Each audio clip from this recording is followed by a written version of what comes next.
everybody, and welcome to Giggling with Earth.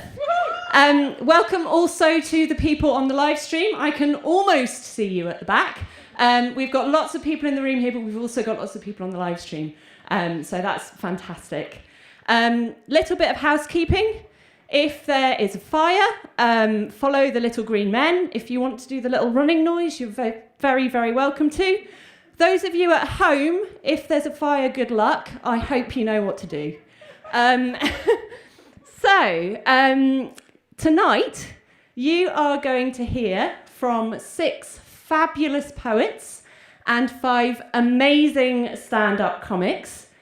And 5 weeks ago, these people had never done anything like this before. So I think there's probably a huge amount of support and respect and love for them in this room. Can we show that now? Brilliant. You are all going to be wonderful, and we're all very, very excited. Before we start, I just want to give a quick introduction to our organising team.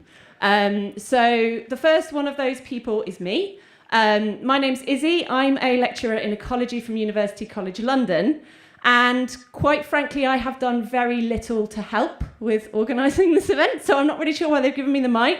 The one thing I did do was I threw together the other organisers, and then I sat back and watched magic happen, because they are really, really brilliant. So the first 2 to introduce are our coaches. So these 2 people have trained our acts tonight. So they've been working with them for the last 5-6 weeks, something like that.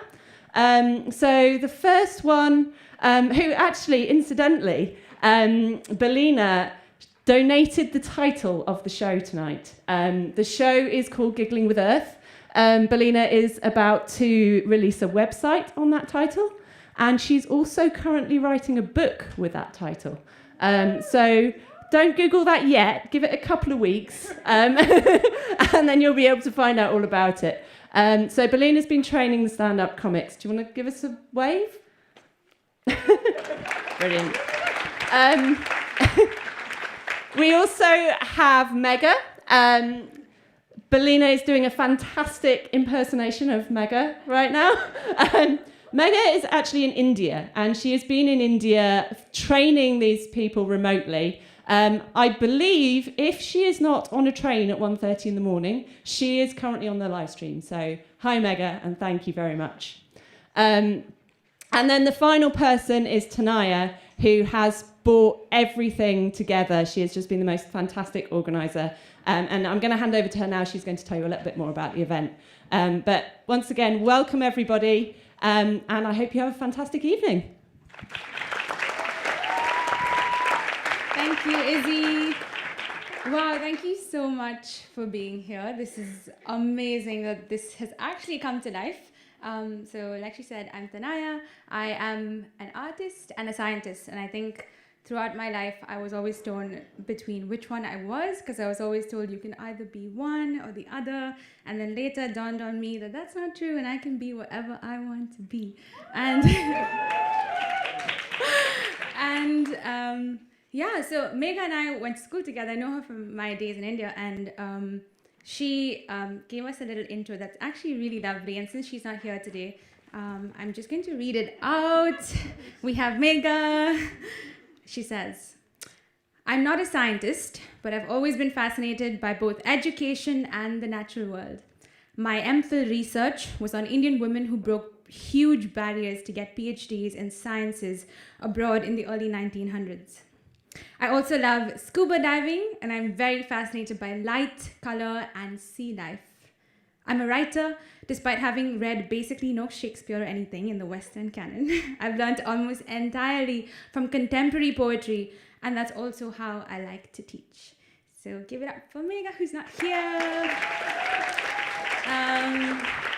And yeah, we just got talking, and we've been sort of writing and reading poetry together for a while. And we just want to see these spaces come together because it's magical and it's healing, and it's necessary now more than ever. And we teamed up with the amazing Belina and Izzy to kind of bring stand-up comedy and poetry together. something that they haven't done before either. So this is a first time for all of us. And we managed to make this happen with just a lot of kindness from a lot of people in this room. So I'm going to give a huge shout out to some organizations. And if you're part of this, please give me a woo-hoo. So the Environmental Change Institute, anyone from there? A few woos. The Smith School. Okay, and the next one is the biology department, but I want you to make some animal noises if anyone is from the biology department.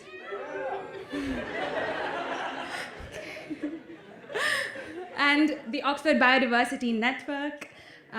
So thank you so much for making this happen. And thank you all for coming today. And yeah, I think I'm gonna hand it over to Belina. I'm so excited. Thank you. Ladies and gentlemen, Tanaya! Woo! Beautiful. Thank you so much for coming. So, hello, Streamies, by the way. If you're here, we're going to practice sort of how to hold a field of love for these brave people who are about to come up on here.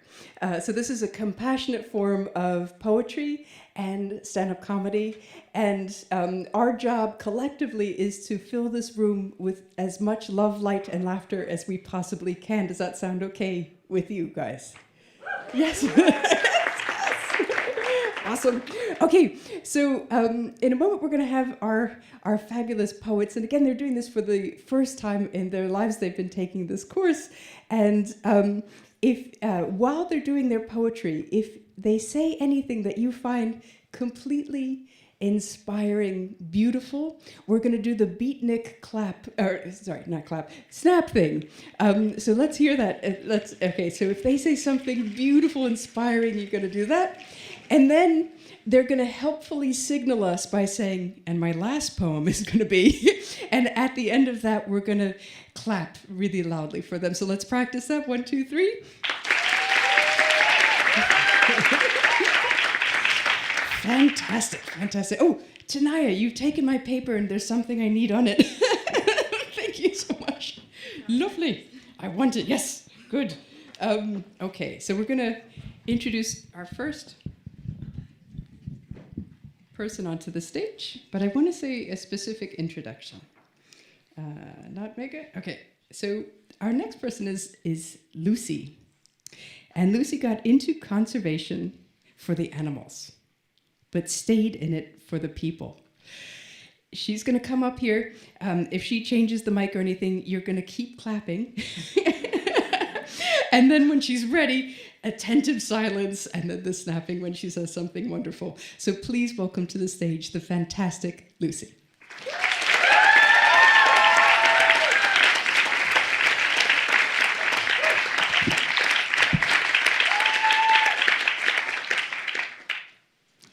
My first poem is called The Happiness and the Sadness. We were in a forest where tall palms trailed brown skirts of discarded leaves, and hornbills broke the atmosphere above the canopy with a rush of air, like a giant shaking sheets of cardboard.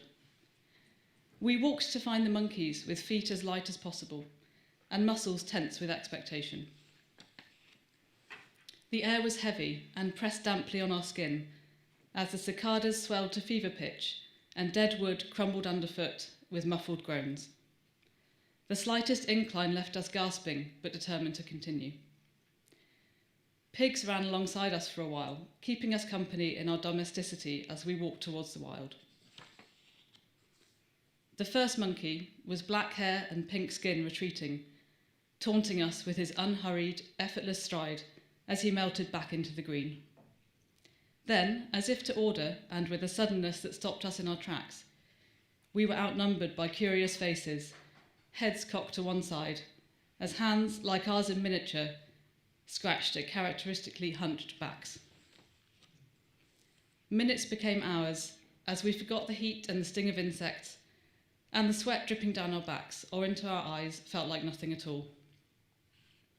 As we followed our family through their home, it felt like our home too. We stood in the shade as they basked in the sun, stretching skinny arms toward the sky and inspecting themselves and each other with endearing concentration. We laughed as quietly as possible as juveniles with their freshly quiffed hair descended from straight-backed trees with all 4 limbs wrapped around the trunk and bent willowy branches almost to breaking under the weight of their play. We looked at each other in wide-eyed delight as white-faced babies took shaky steps and tried to join in. The occasional glance, the heads tilted up to us and eyebrows raised in question, let us know that they knew we were there, but also that it was okay.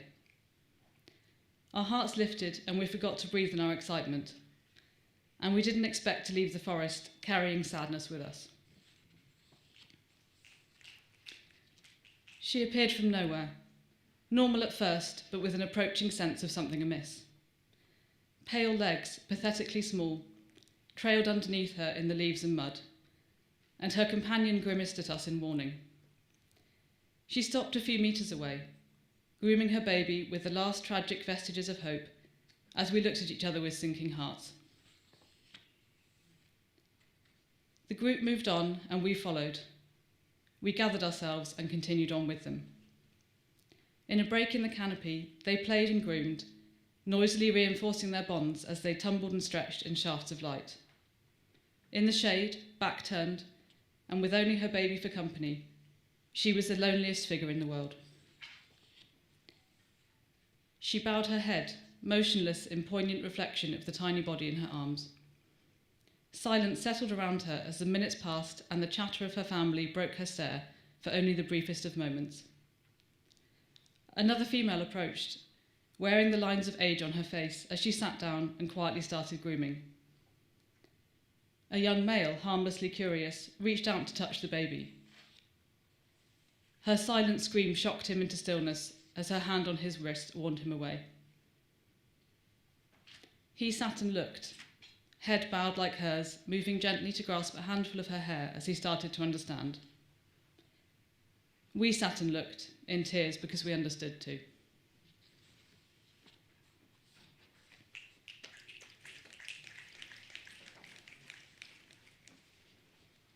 This next poem is called Sibilance. The air feels so clean after the rain comes down in lines. I watch as a slow snail, blurred by the lens of the rain-washed cabin window, leans away from the lances of the wire fence on the lane. Inside, another alien creature is creating fine lace across a shelf. She can abseil. Her silk is a gossamer cable. My third poem is called Hiding from the Human World. There is a small, gentle man who could be anywhere between 50 and 80.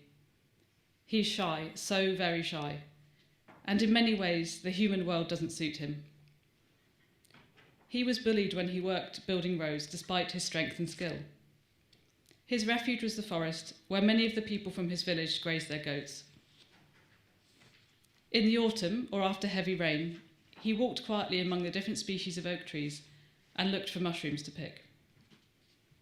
In a big forest, though, it can be hard to know where to start. He noticed that the monkeys, much maligned by most people, fattened up in autumn by filling their faces with mushrooms, as well as the acorns they're known to rely on. These monkeys are nervous around people, much like him, I suppose. They live gently among the oak trees, camouflaged in sandy coats against dappled sunlit leaves, grazing alongside cows and goats, avoiding the families who visit the forest for Sunday picnics. He learned how to follow their path through the forest, from their sleep site and through their waking hours, and back to their sleep site at dusk. And he did it without scaring them. He could tread incredibly lightly on the undergrowth and never get close enough to spook them. And once they'd eaten their fill, he would take some mushrooms for himself. Just enough, but not too many.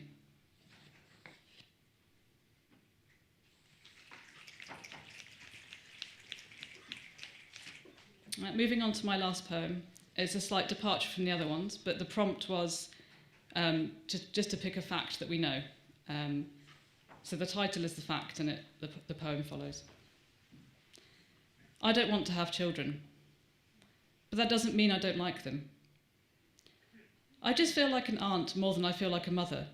That's the best way I can explain it. Ever since my nephew was born, I felt like my heart lives outside my body.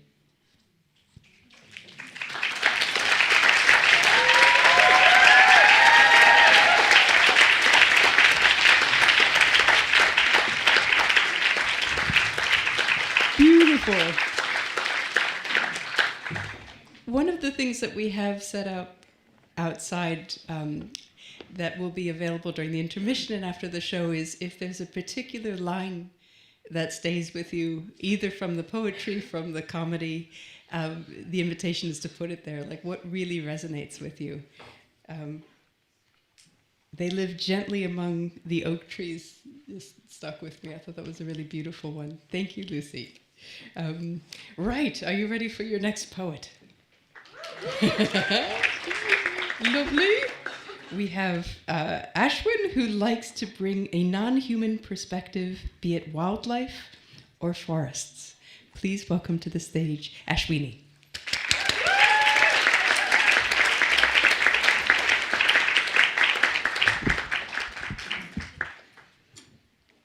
Hi, I'm Ashwini and I'm studying biodiversity conservation here at Oxford. And I'm going to be reading 4 poems tonight. The first of which is called Prenomination. The moon one day will make me a poet, to walk about a misty moor, or to languish in a patio under the restlessness of rain, and paint a Monet, but with words, sounding a note, banishing this era of pain, yanking cynicism by the root, and firing up the entirety of a nation, all with the hopefulness of a poem.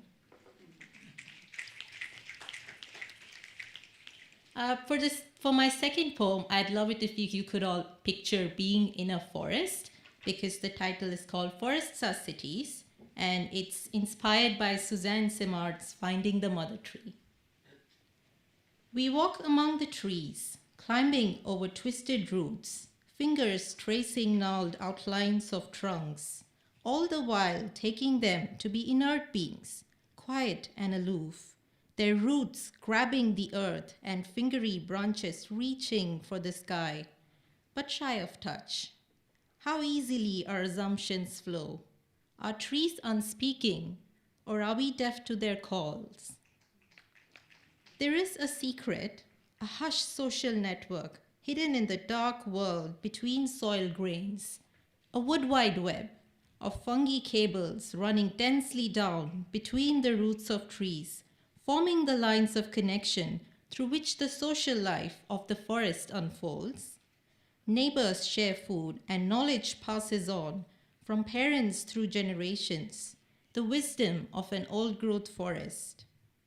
Then comes the human swinging an axe and a city is raised.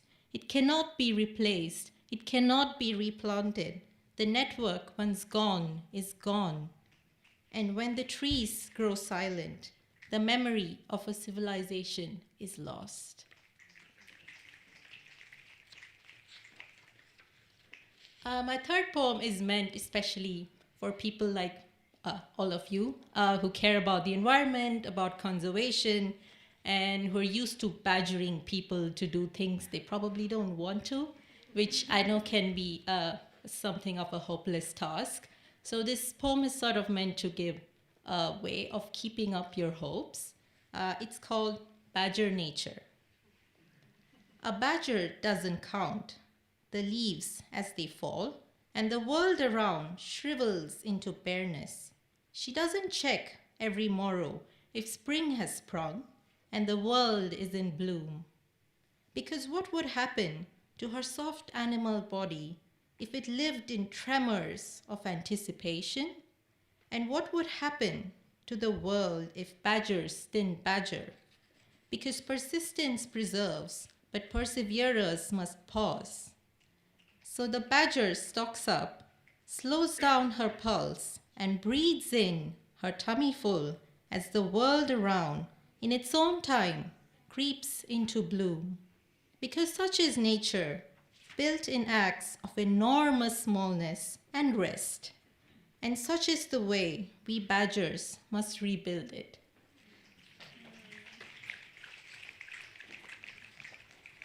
For my last poem, I wanted to combine something I really love with something I really don't like. So the title is Penguin Economics. In the frosty, dark winters of the polar south, body heat is an economy. So when the icy, bitter winds come to steal it away, penguins huddle around together to guard their wealth of warmth. One penguin for all penguins for one. Such is the security of these guarded heat banks that between the outermost penguin and the innermost core, the temperature increases by 70 degrees, minus 35 to 35, Antarctica to India in a span of 20 penguins. One penguin for all penguins for one. But is there such a thing as a heat-rich penguin and a heat-poor bird?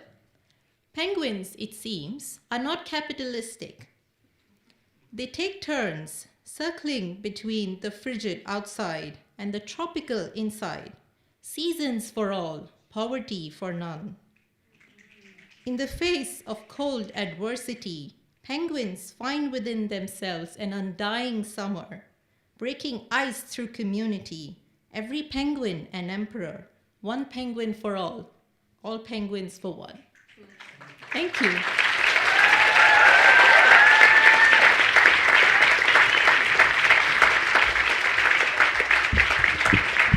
Beautiful. Ashwini. I love enormous smallness. That's a really nice one, isn't it? Okay, next. You're both coming up with this? Yes, okay. You're going to see Ashwini again. And we're going to introduce Lizzie. And Lizzie is a postdoc at UCL studying the impacts of the global food system on biodiversity. Please welcome to the stage both Lizzie and Ashwini.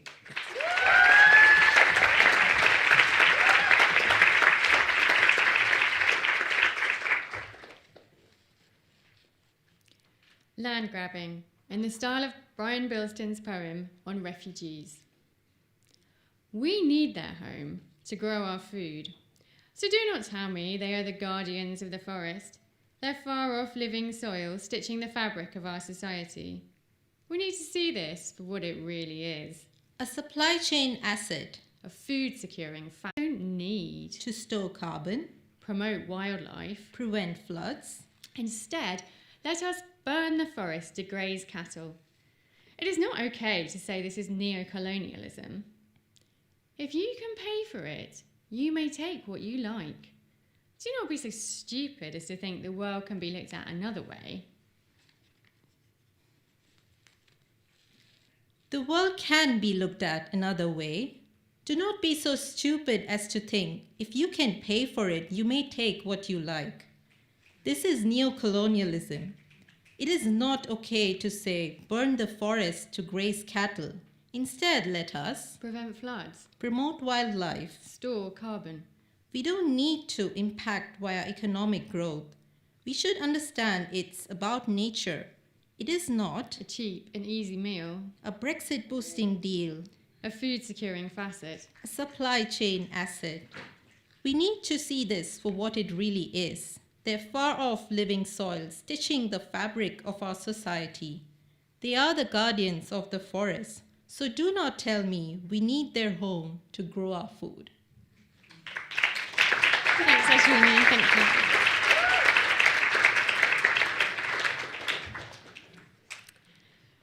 So my next poem is based on the golden shovel form, in which you take a line from a poem and then use each word as the end word of the line in a new poem. So I thought it would be fun to do this using the title of a scientific paper. So I picked one of my favourite, I'm a scientist, I have a favourite academic paper. I picked my favourite paper, linking global drivers of agricultural trade to on-the-ground impacts on biodiversity, by John Green et al., Proceedings of the National Academy of Sciences, 2019. Soy. I am a strand of green, linking the ancient East to the Columban New World. A global chain twisting through the oceans, forged by drivers beyond my control. Rendered a slayer of anteaters, I scourge Brazil's Cerrado. I grab agricultural lands, scattering tribes to the wind. I trade fire for forest, earth's lungs for ashes. A young man urged to go west, my seed is spread on the ground. I went astray, but you have the power to reverse my impacts.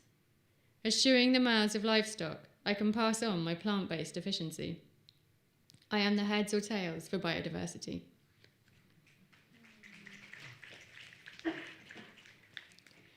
So in one of our poetry sessions, we started off all feeling a little bit blank and uninspired. So our tutor Mega said, okay, look, just write down 10 things that you know. And then she told us to pick one and write a poem about it. So one of the things I knew was that I had had a paper rejected that morning. My feelings on Reviewer 2.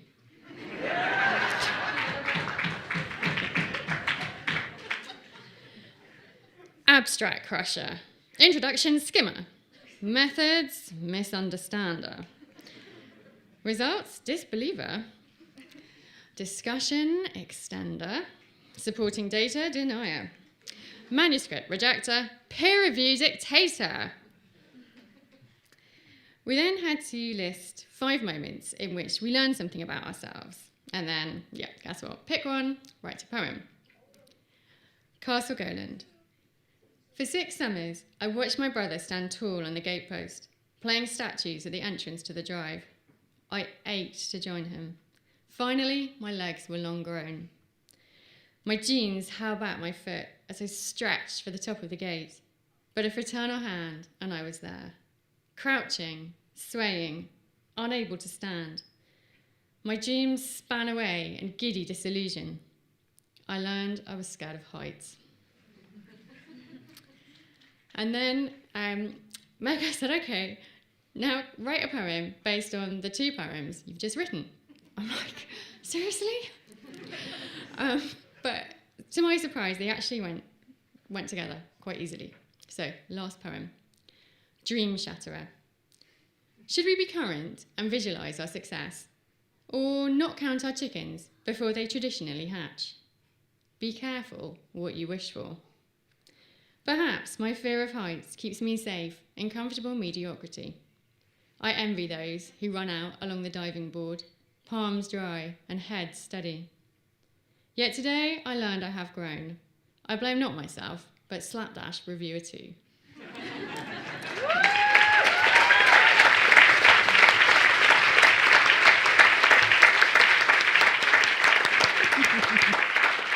Beautiful.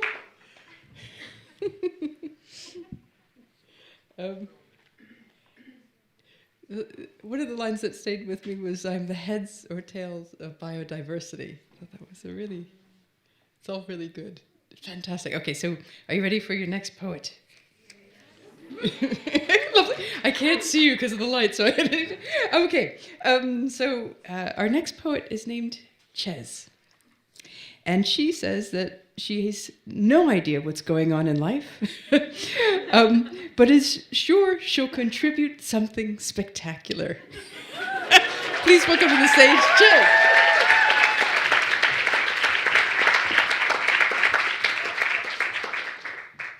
Hi. My throat makes really awful noises when I'm nervous, so I'm really sorry if you hear that, but there's literally nothing I can do about it, so... My first poem is called Weird in a Good Way, with a contribution from Mary Oliver. But please, what does that mean? They say there's good and the bad, but what does that make me? The bad or the good? Neither preferably.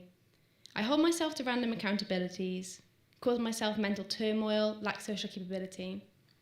Did you know that most protein powder comes from cheese whey? Not mine though, so I'll be okay. I still eat dairy, of course, just not this time. In my head, it's been ingrained as a crime. I'll do anything, or not, to feel less guilty, that I live, breathe, die in the inner city. For the earth, I suppose, all okay in the end. With us gone, it will start to self-mend. Yet in my heart, I know not to ignore the power of people when love is their law. A grain of optimism I start to dispatch when I see my stepdad mow around his biodiversity patch. That grain in me, it started to grow. No more stripes in our lawn, like background characters of The Truman Show. What a silly little habit he decided to change. Maybe my rituals aren't all that strange. Well, I could probably continue to rhyme all day, but really I only ever had one thing to say. Pay attention, be astonished, tell about it, and you might be lucky enough to be weird in a good way.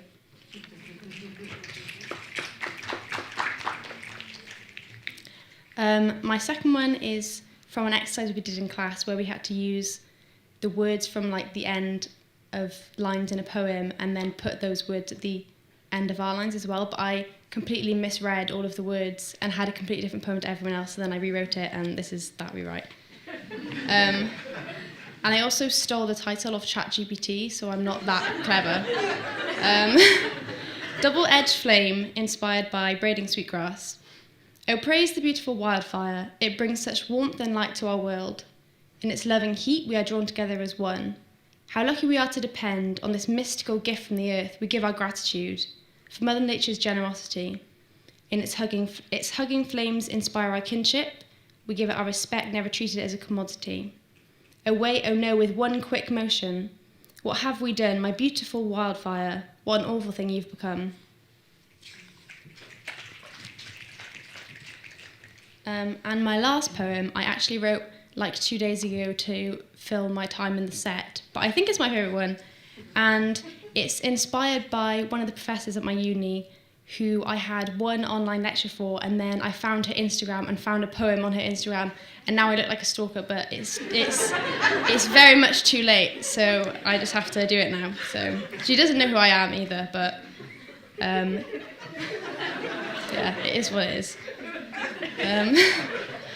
Eulogy of the Little Guys, inspired by Sarah and Sumner. That muddy little mound just out of the teacher's sight. My uniforms are dirty now. Oh well, a problem of home time. For now, my only thoughts are on this tiny little shrine. Yellow, fuzzy, tinsy creature we found on the ground.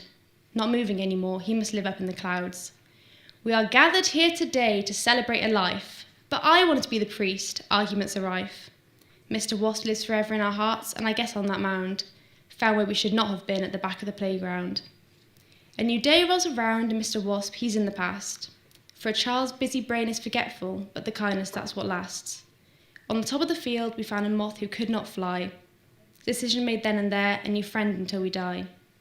Not a single thought in our minds of a dismissal of his worth. A friend is a friend, we just carry this one around on his perch. We're older now, and friendship is more than just whoever is around. But for biologists and nature lovers alike, our childhood logic remains sound. A friend is a friend, and a friend is for life. So after our first meet and greets, we spend our time now working out what makes their world complete. We write scientific papers, new research, discovery the aim. But when it comes down to why we do it, that childhood logic we retained. You'll be pleased to know that there are so many types of wasps that far exceed the normal view. It's simple waspy fun, you know, with secrets old and new. Thank you.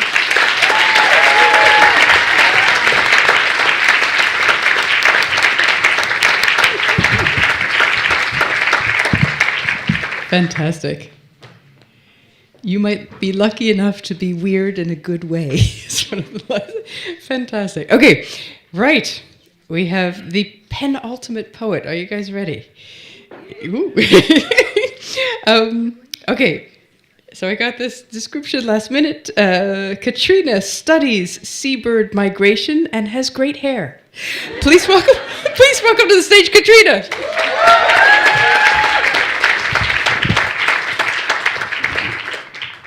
Thank you. Okay. So the first one, I'm going to read 4, and the first one is called Slugs Can Be Lovely, which is not actually something I believe. Okay. When I was 5, I met a girl with a big garden. The gardens I knew were for people, swings, sandpits, and grown flowers. Her garden didn't bother with such things, and neither did she. Rosie put a toad in my hand and it peed through my fingers. She laughed, so I did too. We dipped in and out of view as we parted the tall grass. Her hair was blonde and was somehow holding all the colours of the earth. She wanted me to hold a slug. I couldn't understand why. They don't look good, dead or alive. Our next home had a front lawn. Didn't seem important to mow. Beside the car, we'd see the wildflowers grow. A comic line divided our forest and our neighbour's green desert. When we went out, she'd mow our lawn. All the colours condensed into green. She ploughed down the tree we planted when my sister's friend died. We would never tell her how sad that was. Where was Rosie and her big garden that allowed even slugs to be beautiful and for grass to stretch out long? And I hoped for once, that nothing had changed. What does she do now? I look her up and there's a picture. She is hiking somewhere in Scotland and her hair is a bit blue. I wonder if she likes girls too. I googled whether it's normal to have your first crush when you're 5, then stepped outside to breathe in some air. All I found there was grass just a little too green, and I'm not even allowed to walk on it. Okay, that's that one. The next one's a bit off topic. It's called My Dog, and it's about my dog. It's very short. Okay. My dog is manipulative. Doesn't really love me, but I don't really mind. Her ears are soft, paws are crossed. She's very good at pretending. Okay, that's that one. This one is called Never in Date, and it's also from a workshop we did where we wrote 2 poems that were kind of unrelated and then combined them, and this is the end result, which is why it's kind of got some random themes in it. Spaghetti hoops on toast used to be a food group. Before we knew words like carb on carb, it got hard to eat without guilt. I walked into that room thinking we'd won. There was no way we couldn't win. My sister was behind a screen she'd asked not to see, but I saw that he was shaking, wondered if he would break. I like food that have holes in them. It's easier to trust something you can see all the way through. That's why I only have Polo Mints and hate-filled donuts with their unpredictable distribution of jam. I looked into the eyes of the jury and saw compassion as my sister spoke. I felt shared anger as humans when the defense lawyer asked, "How many drinks did you have? What were you wearing? Why did you not run away?" I trusted them. We were in a room of justice watching injustice. Properly stored, unopened canned spaghetti will generally stay at its best quality for 18 to 24 months, although it will usually remain safe to use after that. We waited longer than was safe. Still, he was found not guilty. All the spaghetti hoop trees are cut down and dead. Now I see something new. You can't trust a world that was not built for you. Injustice is woven into our fabric to the point where we ask, what did you wear, rather than what did he do? I find myself scraping half a tin of spaghetti hoops that I found in the fridge from God knows how long ago, knowing my sister will be okay. Eating carb on carb was never the real crime. Okay. Okay, thank you. I've got one last one, and it's called They See Red. Which is the real Robin? The fat bauble that perches for festive cards that takes time to charm? Brits are sentimental, at least about birds. Or is it you in the leaves hopping the feet of Prospect Park, Brooklyn, where kids fly toy planes that might as well be seagulls? The barman asked to see a picture. He figured the 2 robins looked nothing alike. That's a different bird. The most uniting feature, a proud red breast, continues to bring colour when winter's done its washing. The sirens of the city swept everything grey. I guess they're a sign of hope if you want to get deep, for one too many winters or those inclined to be quite sad. Pining for a place for birds that sing soft, for birds less bold, flying away when couples run, talking, what to order for dinner, whether to have leftovers. He asked if I was going to buy another drink.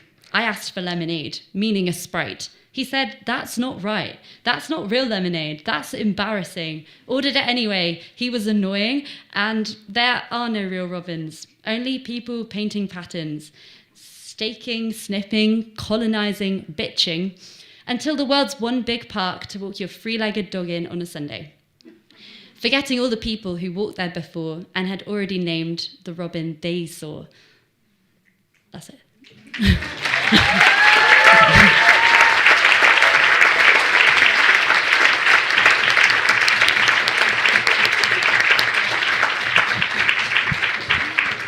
Fantastic.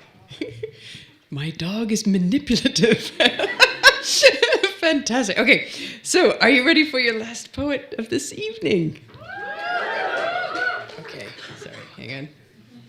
Over 50, hang on 1 second. Okay, right. We have Charlotte. Thank you very much. We have Charlotte, and Charlotte is studying how humans and nature are entangled, which has shown her that we must do better, and we also can do better. Please welcome to the stage, Charlotte.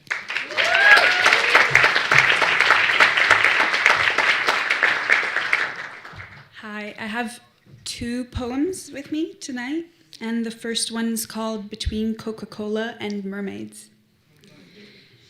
I notice the beachfront homes all belong to the freaking same guy. Notice empty plastic bottles, some new and clean, some old and dull, all still there, probably distributed by that same guy. It really is not about that guy, though. We think of his purchasing power a bit too much. And what even is that power compared to the glistening waves? I've been asked to be more realistic, but realistically, whose sandcastle survives swiftly moving tides? The water will win. And if I just condense time enough, I can see a future where that guy's houses house mermaids, realistically fish, maybe even coral. And they will be colorful, they will be vibrant. The water will always win. Right now and later, it's just not the same. It is not just. And really, it is up to us, only the tiniest bit up to that guy. What happens between now and then?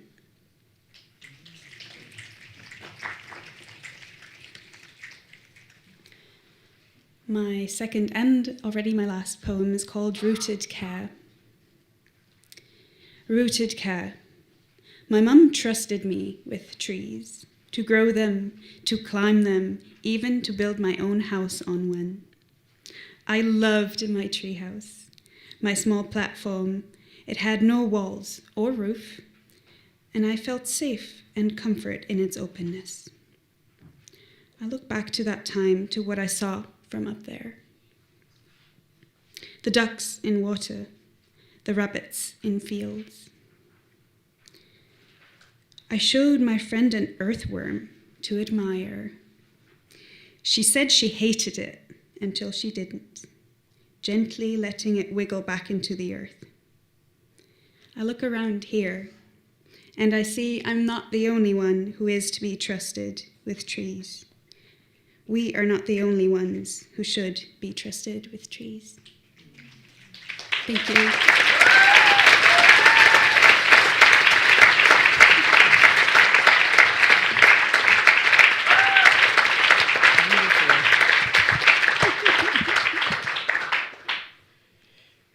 Really nice. The water will win.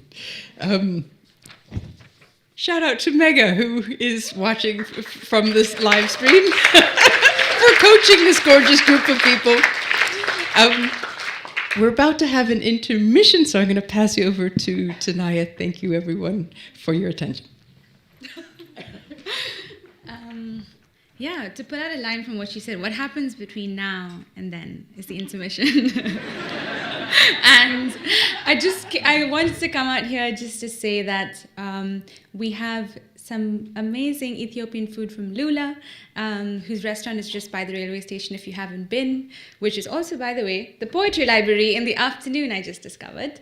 And we're selling a couple of coupons. We're selling limited spots, about 40. Some of you have already bought them. If not, come and buy them at the counter, and we'll be serving food at 9:30. And also, a lovely friend of mine, he has a catering company called Wayne's Bajan Fish Cakes, just for that. And they've made us some amazing sorrel juice and some rum punch, Caribbean style, and there's wine and beer. So please grab a drink, it's free, and come back in 20 minutes. What time is that? 8:40. 8:40. Please come back for some stand-up comedy. Thank you.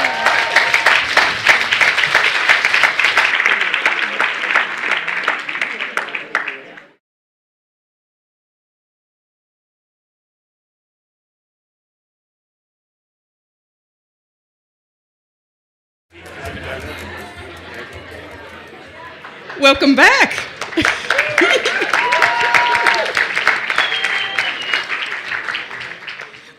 One of the intentions that we had with these two courses was about how can we practice being present and connected and generous even when we're afraid.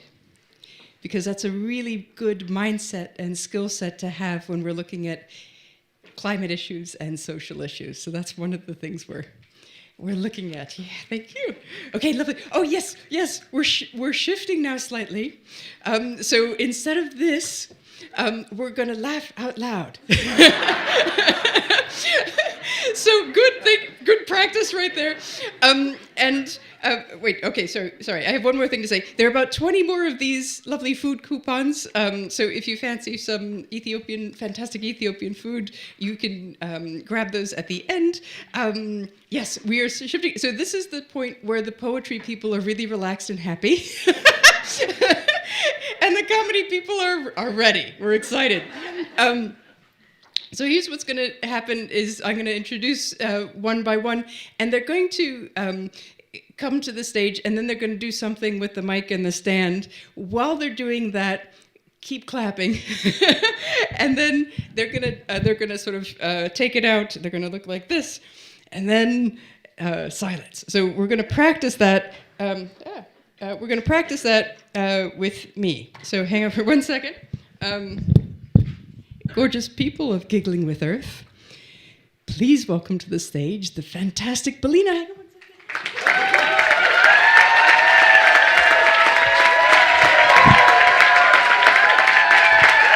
Yeah! Beautiful, that's exactly what that looks like. Thank you very much. Okay, so, are you ready for your real first act? So again, all of these people are brand new to stand-up comedy. They've never done it before. We're going to beam them lots of love. The first act of the evening is not on deck yet, but she's coming down. The first act of the evening is Deanna. Please welcome to the stage, Deanna.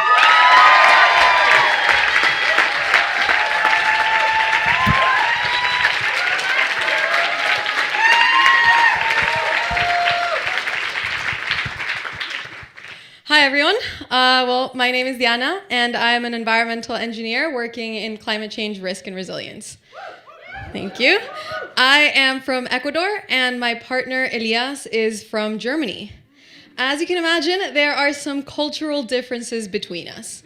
And ever since he moved in with me a year ago, just a couple of blocks north of here, I've been discovering those differences up close. Take time, for example. I consider being 5 minutes early being early. He considers being 15 minutes early being on time. Take space as another example, specifically the ventilation of space. Before Elias moved in, I never considered the fact that I needed to ventilate my flat. My warm and sunny upbringing left me completely unprepared to deal with the cold and wet winters in the country with the oldest housing stock in Europe and perhaps in the whole world, according to Piddington et al.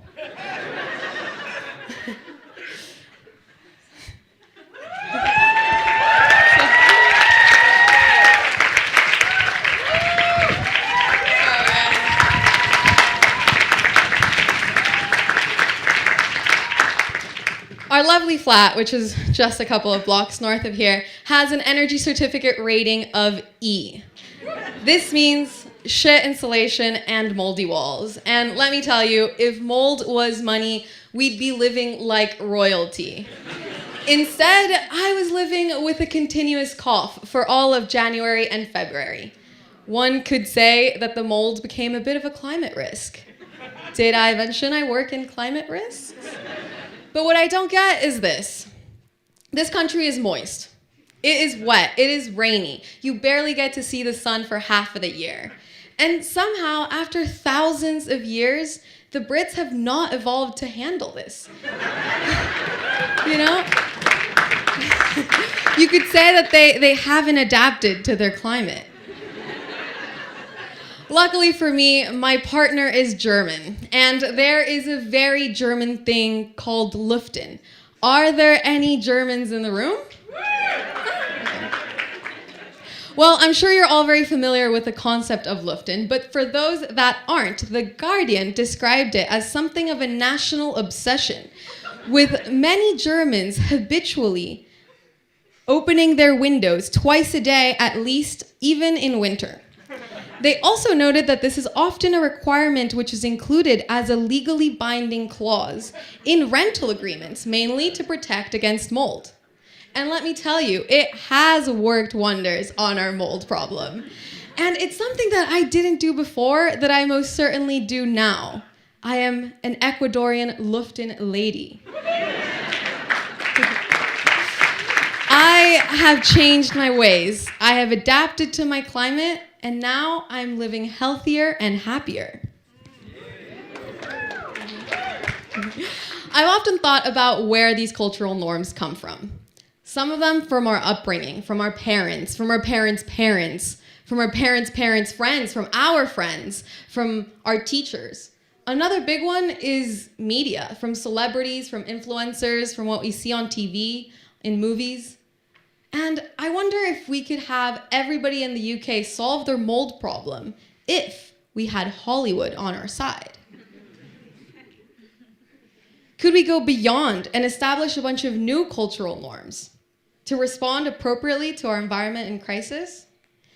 Imagine what it would be like if instead of convincing us that smoking cancer sticks and driving fuel-guzzling red convertibles is cool, Hollywood could normalize and convince us that caring for the environment is cool. Like, the other day I was watching this chick flick, and Ashton Kutcher, he throws out an entire frozen quiche. And it's supposed to be really funny, and I'm like, Ashton, stop!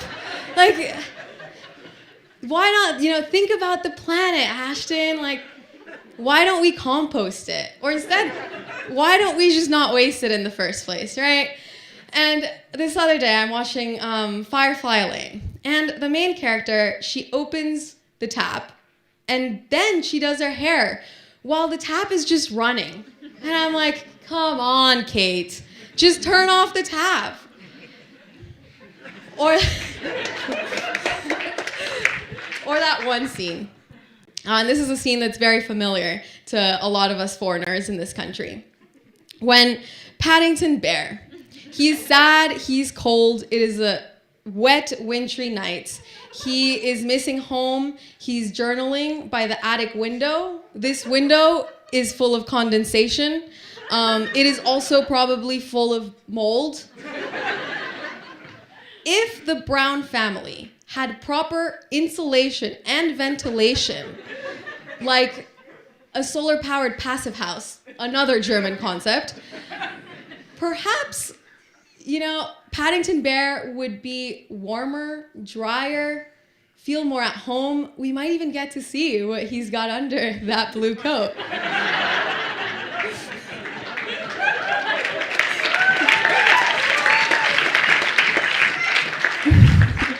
Marmalade sandwiches, guys. Marmalade sandwiches. And more importantly, the Brown family would be saving so much on their electricity bill and burning less fossil fuels and reducing their greenhouse gas emissions, right? And maybe that's my environmental engineering brain at work. Always thinking about how we can intervene and tweak complex systems to enable paradigm shifts. If you're like, whoa, that sounded very interesting. Well, it is very interesting, and I learned a lot about this. I learned a lot about this during my master's here at the Environmental Change Institute, a proud sponsor of this event. And yeah, this stuff is super awesome, very interesting to learn about. It can be a bit exhausting to have this kind of eco mode switched on when you're just trying to relax and watch Paddington Bear. I got this. Like the other day, I went to this little petting zoo with my friends in London, and I mean, we didn't get to see a Peruvian bear, but we did get to see a pig, and my friends, my friends are like, "Oh, a piggy, oink oink, so cute." Meanwhile, my head is like, eco mode on, downloading risk sides. Pigs, intensive livestock farming, land use change, deforestation, greenhouse gas emissions, water use, water pollution, capitalism, Downloading opportunities side. Pigs, world's best food waste recyclers, free compost, circular economy, regenerative agriculture, healthy soil microorganisms, no-till agriculture, carbon sequestration, ethical meat consumption. Oink oink, piggy, so cute. Raise your hand if that sounded overwhelming. But now raise your hand if that sounded relatable. And that's the thing, when we're working on these systemic issues like the environmental crisis, which a lot of us are working in, it is important to look at that world through this eco lens. And maybe if we do more of this, we can change some of our cultural norms and enable the societal transformation that we need. So let's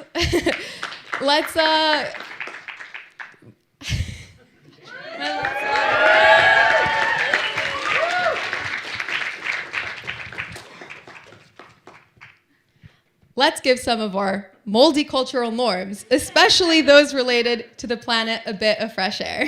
Thank you, and good night.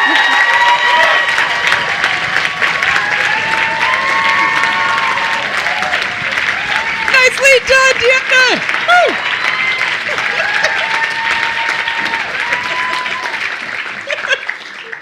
You sound like we're in a football stadium. Awesome. I think the theme is sort of like, if you want to save the world, date a German. I think it's,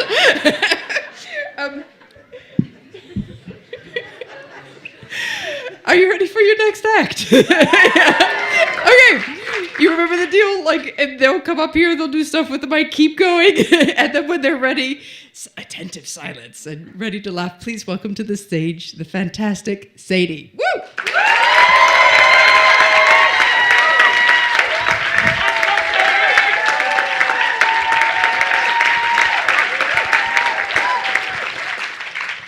Hi, my name is Sadie. I'm a master's student here at Oxford. I'm from Canada, and I really care about climate change. I've spent an enormous amount of time, energy, and even my own money to fight for climate justice. For example, in high school, I was one of those OG teen climate activists. And by OG, I mean original Gretas. Except, unlike Greta, I like cheese too much to be fully vegan. One might call that moral incocheesiveness. I'm sorry, that was a regrettable pun. Another example. I spent a lot of my own savings to work unpaid for a while to start an NGO. And if you're thinking that sounds like a really white, privileged, millennial kind of thing to do, then you'd be correct. And I calculated that I've flown more than 23,000 kilometers to attend COP conferences. Yeah, so on my way to one of those conferences, my roommate Dee Dee was like, "Sadie, I know you will change the climate." And that really gave me pause. Because while I know my dinky little protest might have gotten like 10 likes on Twitter, my flight to the COP probably emitted enough carbon to kill a polar bear. But anyway, there is a reason I go to the COP. My advocacy focuses on a topic called loss and damage. Loss and damage is UN speak for getting totally fucked over by climate change. Yeah. Storms, flooding, fires, climate change is already destroying people's homes, damaging their crops, and hurting their health. And those rich countries like the US and the EU, they know that they've caused loss and damage, but they don't want to talk about it in the negotiations because they don't want to have to pay for it. So imagine being someone from one of those countries who's trying to make them pay. I'm like that questionable internet ad. Rich countries hate her. Local woman uses one weird trick to make them pay $10 trillion in climate compensation. Also, if you find out that trick, can you let me know? And then in the negotiations, they're trying to skirt the subject. The US negotiators like, excuse me, Madam Chair, I'm wondering if those people experiencing loss and damage have just considered not being poor? And the EU is trying to pretend that they're like all better than that, but then secretly they just high-fived the US under the table. And then there's Saudi Arabia who comes in like, hello, Madam Chair. I am here today to talk to you about filibustering. Filibustering is when you use long, directionless speeches and inflammatory questions to delay negotiations and stall political progress. You can say so much and yet say nothing at all. And so here I am, I'm trying to stand in solidarity with countries and communities in the global south who are most affected by loss and damage. I'm trying to make polluters pay for the harm that they've caused, and I'm trying to reverse all of the damage I've caused by flying to COPs.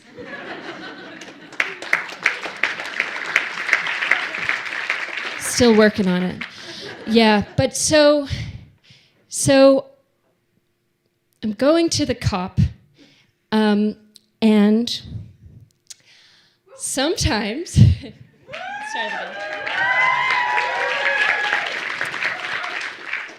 sometimes I feel like climate policy would just be so much easier if we just banned men from participating.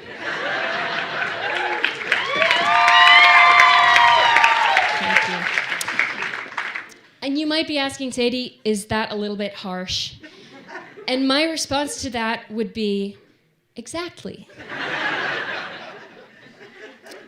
Okay, so, but can you imagine, in a climate policy world dominated by women and gender nonconforming people, we wouldn't have to deal with Trump or Bolsonaro or unreasonably cold air conditioning. I have a vision that we can build a better world by starting a girl boss climate queendom. In the girl boss climate queendom, we are smashing the glass ceiling without smashing the planetary boundaries. Picture the typical girl boss climate queen. She has a PhD in kicking ass. She used to be the climate minister's assistant, but now the minister is her assistant. Also, her eyebrows are so on fleek that just by raising one of them, she could bend the emissions curve. Pretty impressive. Okay, I don't really feel that we need to ban men, but the Girl Boss Queendom Charter does say no to the patriarchy, while saying yes to sangria. So join the sisterhood of battling ecological collapse. We'll implement a global Green New Deal. We'll deliver transformative climate reparations. And if we have any disagreements, we'll resolve them using a pillow fight. Nice. Just one thing. Karens need not apply. You know the one. She's like, excuse me, waiter, hi, yeah. I ordered a greenwash smoothie and you've delivered me with an intersectional climate justice Buddha bowl. I didn't order that. Can I speak to the manager? Well, it turns out, lady, I am the manager. of this and a number of sustainable cafes under the Girl Boss Queendom franchise. An intersectional climate justice Buddha bowl is all that's on the menu. Also, if you know of a place that does vegan cheese that doesn't suck, please let me know. Thank you. Good night.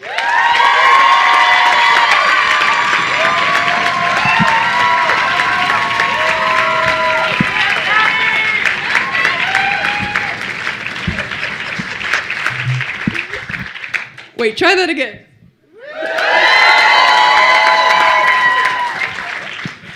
Thank you. Who here is also addicted to cheese? May we? Okay. Thank you very much. Well done, Sadie. So please welcome. Yes, she's there. Please welcome to the stage our next act of the evening, Sophia. Woo!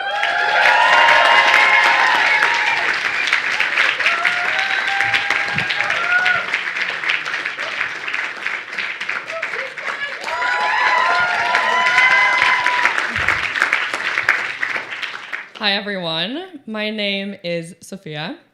I grew up between Mexico and London, and no matter which country I'm in, one of my favorite things is to sit around a dinner table and have conversations. Sometimes the person next to me will ask, "What do you do?" And I'll say, "I'm a marine biologist and conservationist." And one of the comments that I get back most often is, "Oh my God, that's what I wanted to do when I was a kid." And they might ask what my favorite animal is, an orca today. And the other thing that they might say is something along the lines of, "I'm so jealous. You're out there diving and saving the world, and here I am shriveling in a corporate office." And the reality is I also shrivel in an office most of the time. But there is something nice about having people think what you do is glamorous and noble. I was about 7 when my mother says that I first announced I was going to be a marine biologist. If I'm honest, I think I was mostly dazzled by the idea of touching a dolphin. And I spent so long thinking about how smooth and rubbery that dolphin would feel that I really set myself up with a severe mismatch of expectations between career expectations and career reality. Yeah. I got it. Here is what I think my 7-year-old self imagined. Leaping off a boat in a shower of sparkles, wearing a rainbow-colored wetsuit designed by the one and only Lisa Frank. I don't know if you know who Lisa Frank is, but she designed all of the stationery I was obsessed with at the age of 7. Covered in rainbows and cartoon animals. I was really looking forward to the life depicted on the covers of my favorite notebooks, where I would swim around in an ocean filled with pink and turquoise orcas and puppies and unicorns. The reality is different. And not just because it turns out that unicorns are not aquatic. Here are 3 things that I've actually learned in the course of my career as a marine biologist. First of all, I can tell pretty quickly, if I say so myself, whether a barnacle is alive or dead. You may have seen these volcano-shaped shells on a rock or the side of a whale or a boat. They actually have a set of plates that sort of go over their head, but like a hat to protect them. If those plates are gone and it looks like you're looking into a hole, then the barnacle is dead. I also learned how to wrangle eels. That sounds very dramatic, and it actually mostly consists of trying to keep eels calm. So I know how to take an eel in a bucket and slide it very gently onto a measuring trough, hoping that it won't get too stressed out and writhe away. However, if it does writhe away, I know how to run along the grass and recapture it with a special net. the final thing that I've learned quite a lot about is managing existential dread. Does anyone else here struggle with that? Okay, in good company. I am a conservationist. And what that essentially means is I want to keep things. And it's possible that my problems in my career could have been predicted, again, from the age of about 7, because I really struggle to throw things away. So old pieces of schoolwork, food that's close to going off, endangered species. I really struggle to let things go. I'm very reluctant. And the thing is, there are situations where this dedication to the status quo really pays off.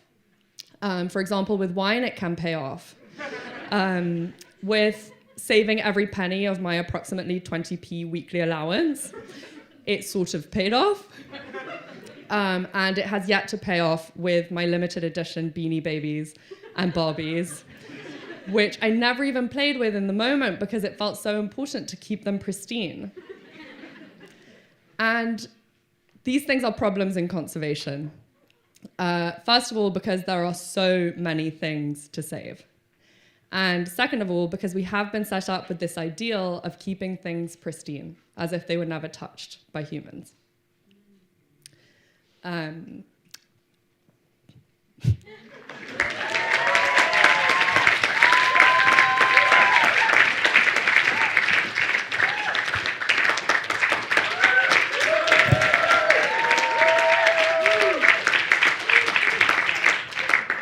important lesson. If you get stuck on trying to keep things exactly the same as they used to be at some past point in time, you will never be able to do that.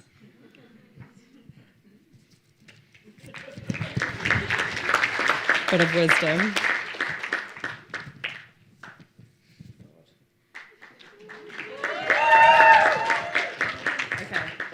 Okay. We need to make some choices about what to do with our limited resources and how to balance the needs of people and nature. Now, I have been known to struggle in a restaurant to choose what to eat. And so it would not be unusual for me to really agonize over the menu, trying to choose the best thing, and then run after the waiter and change my order. So you can just imagine what happens when it comes to prioritizing endangered species and ecosystems.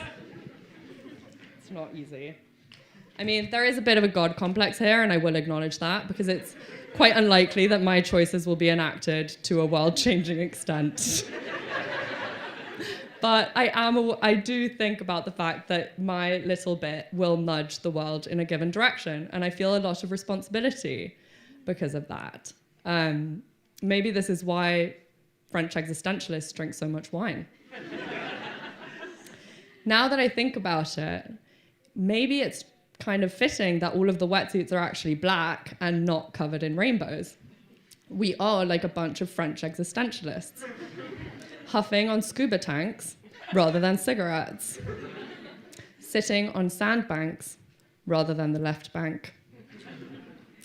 Conservationists are a bit scruffier than French existentialists on the whole, at least on land.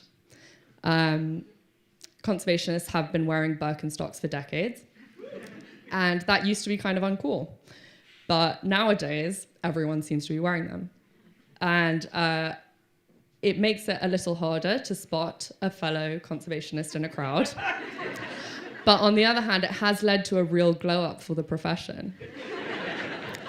I would never have expected that we would be the ones to be setting the fashion trends. But here we are. Because Birkenstocks have had a multi-year run, bucket hats are topping the charts. And my prediction is that zip-off trousers will be next. So go out and stock up. If you think about it, actually, zip-off trousers would be very practical in the apocalypse. You could use the zips to transition between different extreme weather events. And you could stuff your pockets full of nuts like a squirrel. You could also dedicate one special pocket to the vile, where you collect your tears to drink later. The trousers could also be useful, though, in a world where we managed to turn this crisis around. You could use your zips as a questionable fashion choice rather than a biological necessity. You could eat your nuts as a fun little snack rather than your only sustenance. And you could drink fresh, clean drinking water that you didn't have to produce with your own eyes.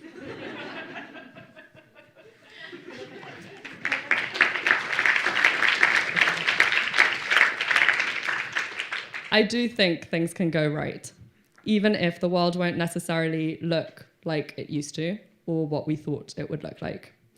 And the same probably holds for my career. During my PhD, I decided to shift away from so-called natural reefs and instead focus on human-made reefs, like shipwrecks, where people and wildlife intermingle. Besides the je ne sais quoi of being associated with treasure hunting, one thing that I like about these ecosystems is that we don't really have a set idea of what they should look like. Rather, it's about looking at what's there and how we can enhance it. Back to the dinner parties.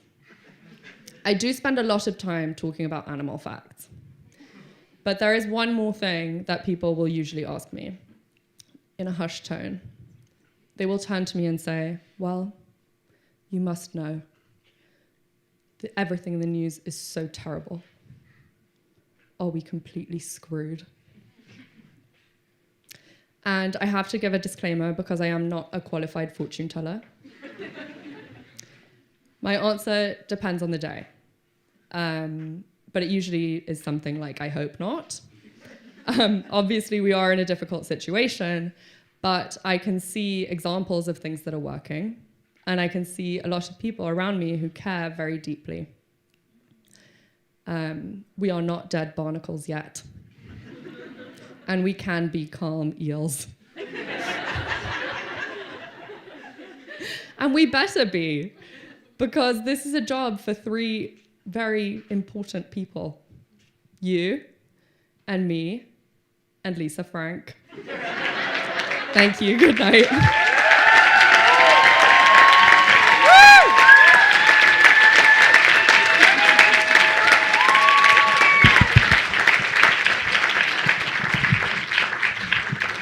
All right, confession time. Who here has touched a dolphin? No one? Wait, this has to be a few of you.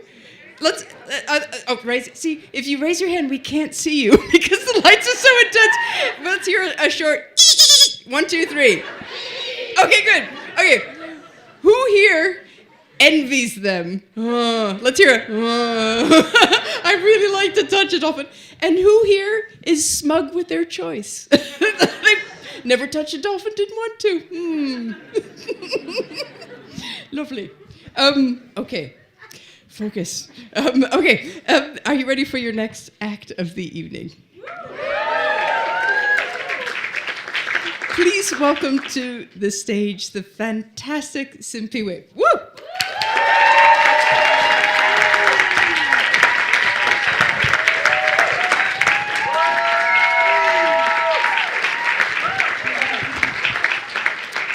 Good evening, ladies and gentlemen. My name is Simpiwe Laura Stewart. I was born and raised in the Kingdom of Swaziland, which is a tiny landlocked country in Southern Africa. I am a single mom to a wonderful 6-year-old named Judah. And I recently finished a PhD in Geography and the Environment here at the University of Oxford.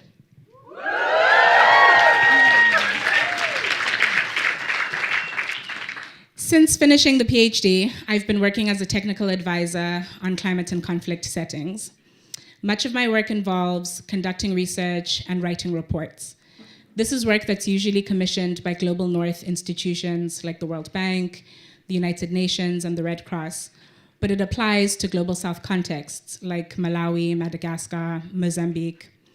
So much like my PhD, I can be pretty certain nobody's going to read it.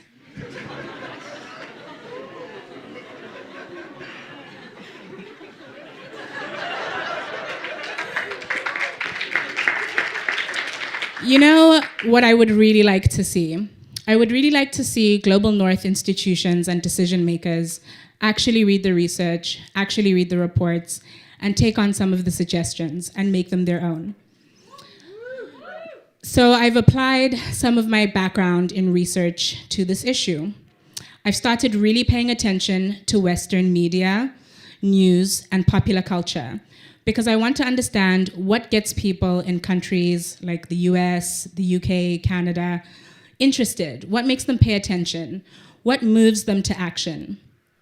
So I've decided I'm going to start putting words like avocado toast, yoga, Lululemon into my reports. Really get the people going. And if that doesn't work, then I guess the climate and conflict stuff looks really good on my resume. It doesn't look so good when I'm dating. I have learned that certain types of single men find certain types of single women intimidating or unapproachable. So the whole advanced degree and single mom thing can be overwhelming. But I've decided to expand my interests, to really work on my fun side. I noticed that single men, a lot of single men, are into sports, like rugby, basketball, football. So recently I've been paying attention to football because I thought it would be a good conversation starter. Did anyone here watch the Football World Cup games that happened in Qatar last year? Yeah. So I did too. And I mean, it was great. It was great. You know, the expert skill of the football players, waiting with bated breath to see who would score the next goal, knowing that Paul the Octopus predictions of who would win a football game are taken more seriously than any of my reports. And the more than 1,000 scientists who are calling attention to the existential crisis that is climate change. What I would really love to see is a similar number, the same number of people who tune into events like the Super Bowl or the Football World Cup, tune into, I don't know, the United Nations Climate Change Conference. Both are apparently purely for entertainment and tourism dollars anyway.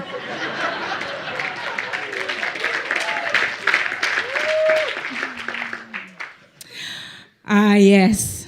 This is the part of the date when my date's eyes gloss over. And we're both shuffling our feet awkwardly. Now in Swaziland, we don't have the same social cues that you have here for when you're ready for someone to leave. But right about the time I learned the avocado toast thing, I also learned that in the West, you can get anyone to leave by doing this. Wow.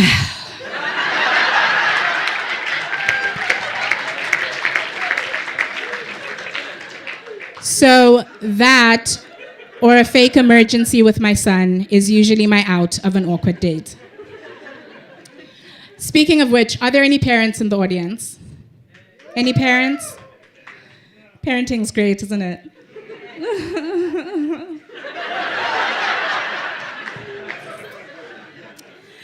My son is right at that age where you would think that he knows what he is and isn't allowed to do. But I constantly find myself having to correct him or nag him. Things like, don't run over there. You could fall and hurt yourself. Or, don't touch that. It's hot. Or, that's not a very polite thing to say. Now, much of this has proven really useful for my work in the humanitarian sector. Because I frequently find myself feeling like I have to tell 200-year-old countries to stop breaking the planet toy. When it comes to the climate change crisis, Canada is like that kid who always pretends they didn't do it.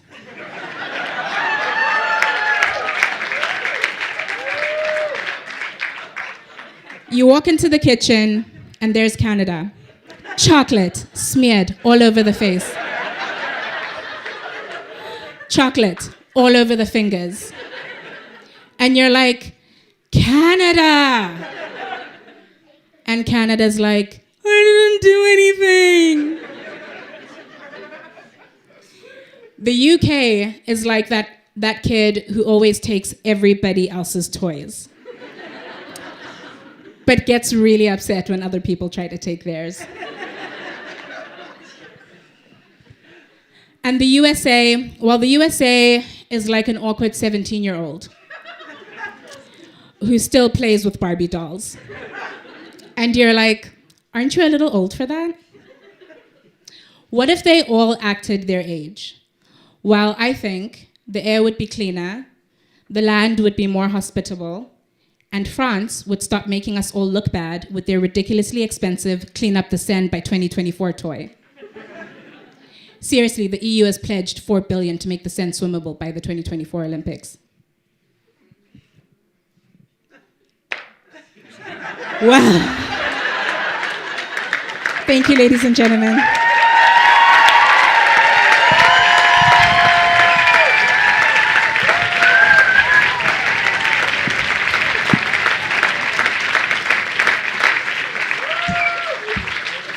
Nicely done. Awesome. Okay. Lovely. Are you ready for your last act of the evening? Woo! Please welcome to the stage the fantastic Tristram.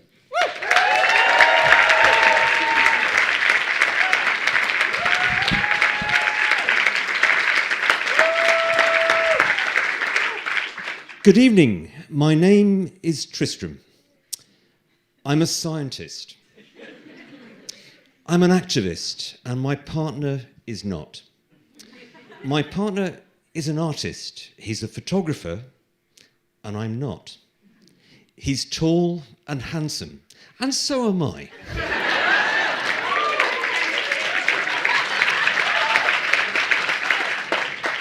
I'm an ecologist who's particularly interested in animal behaviour, and especially in the smells that animals use to communicate. You could say that I study armpits and worse across the animal kingdom. But I don't take my work home, because I like my husband freshly washed. Neither of us is like Napoleon. And you may know Napoleon's famous letter to Empress Josephine. Don't wash, I'm coming home. He really loved his smells. Now, these smells that animals use to communicate are called pheromones. And I've written an award-winning book all about pheromones and animal behavior.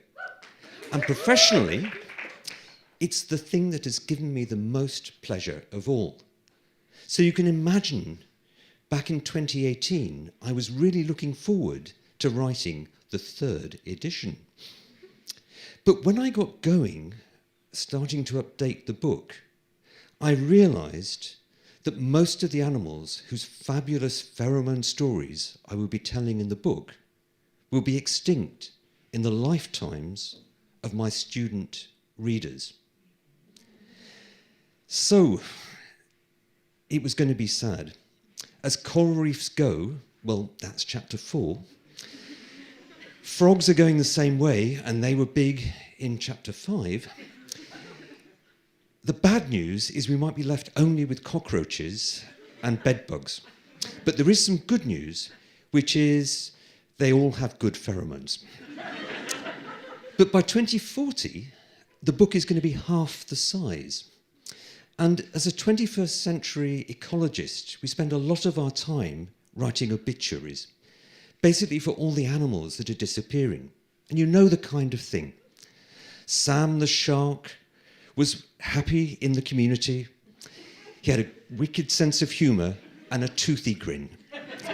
He'll be sadly missed. Selina the sloth was slow and measured right to the end. Sadly, her whole natural habitat was cut down. Paul, the predictive octopus, was famous. He had an arm for every friend in need.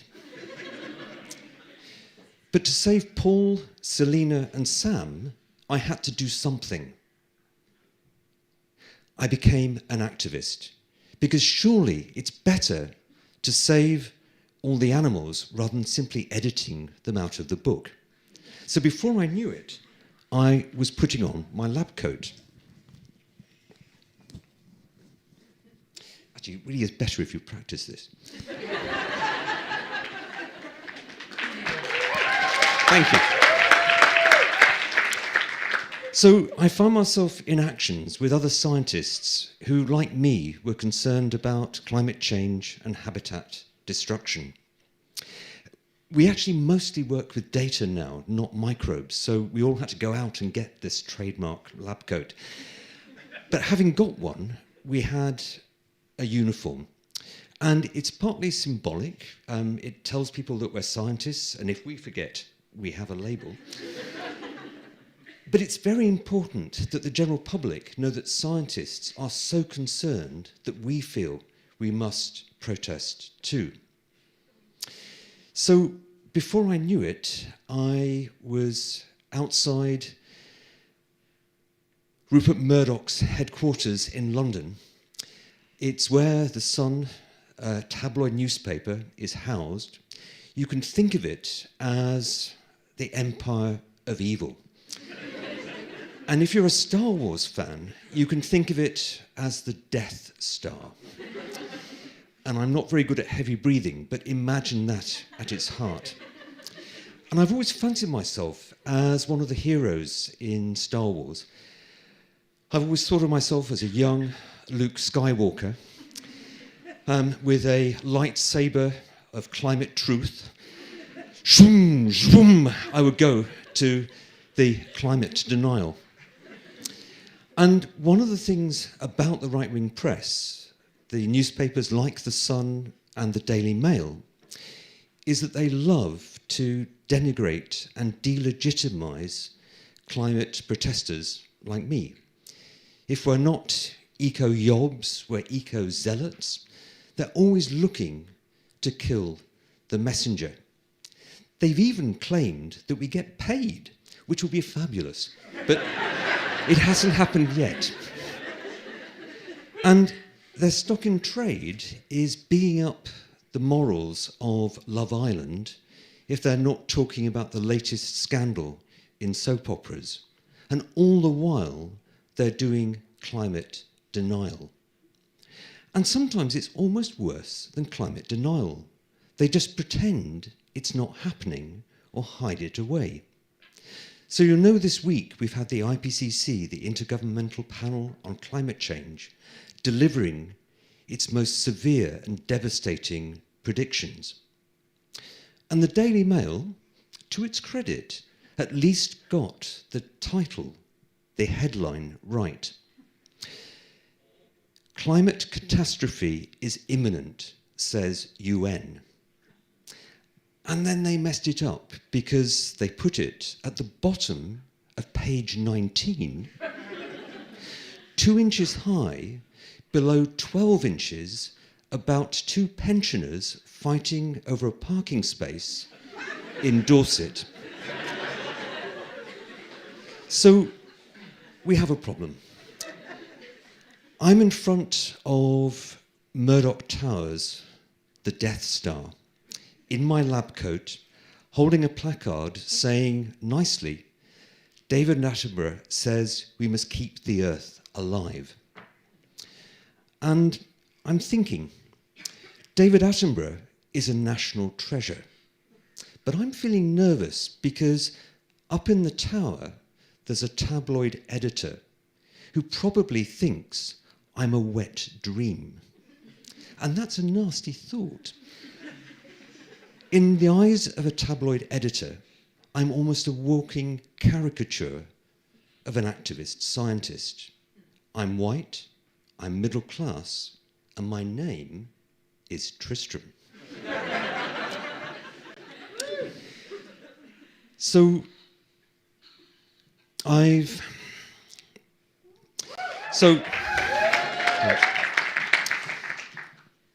the tabloid editor would also mock my life of hardship, from being a student at Cambridge to coming to Oxford to be a professor for 20 years. But I've not always had the moral high ground. 3 years ago, if you'd offered me a keynote speech on pheromones in Japan, a place I love, I'd have been on the first flight to Tokyo faster than you can say fossil fuel to the smell of kerosene. But if we're talking about ecology, then my natural habitat really must be Waitrose. A supermarket so posh that King Charles sells his biscuits there.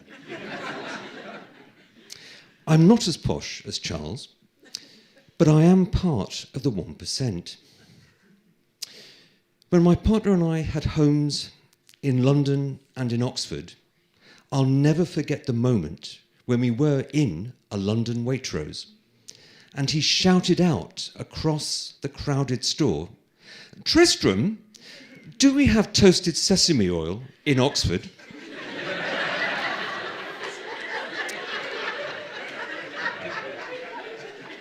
And not one, but 3 Tristrams turned round.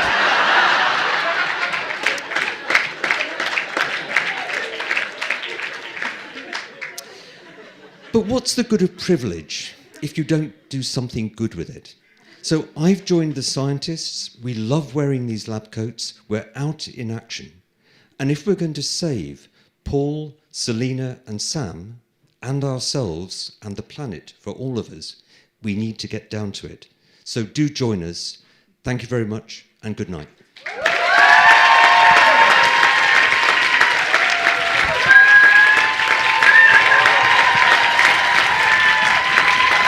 Fantastic! Fantastic! Lovely! You all have been a beautiful audience as well. Thank you so much. So we have like 3 things that need to happen, I think, right now. So you're going to tell us about some stuff, and right after that, we're going to do a group bow with everybody that's been on the stage. So get ready, y'all, to run down here. But first, Tanaya, thank you very much.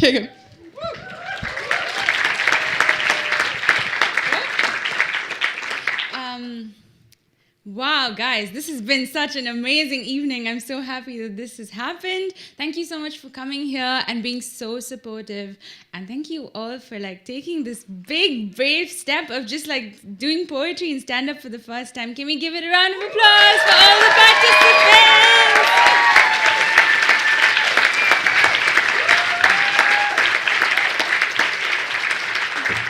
And I also wanted to thank all the volunteers who've been helping us with the catering and the food and the drinks. The food's going to be served in a bit. We still have a couple of coupons left, so please come by. I think we have drinks. We have drinks. Stay for the social if you can. It's going to be fun. We have 2 things lined up for you in the corner. So one is going to be a space for you to write a line that stuck with you today. What resonated with you? What did you like? What are you going to take away from it, from the shows? And the other side is a dreamscape of sorts. So I want you to kind of think about, what do you want to see in the world? What do you want to see that's beautiful? I think us coming here together today to see the light amongst some of this pain, gosh, it is so healing and it's so, so important. And I know so many of you in this audience today. I know so many, and those who I haven't met, please come say hello. We're all working so, so, so hard, and we need to celebrate. So tonight is the night to celebrate, and now is the time for bows. Speaking of which, let's have everybody up on stage. Yes, keep coming. Mind the thing. Could somebody bring Mega into the thing?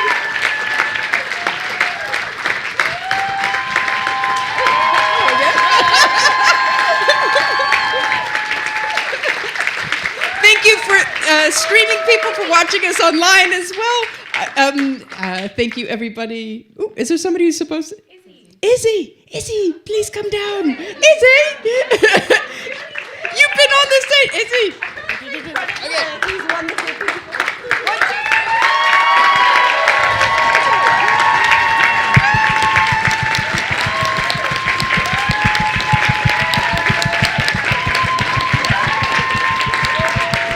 Thank you all so much for coming.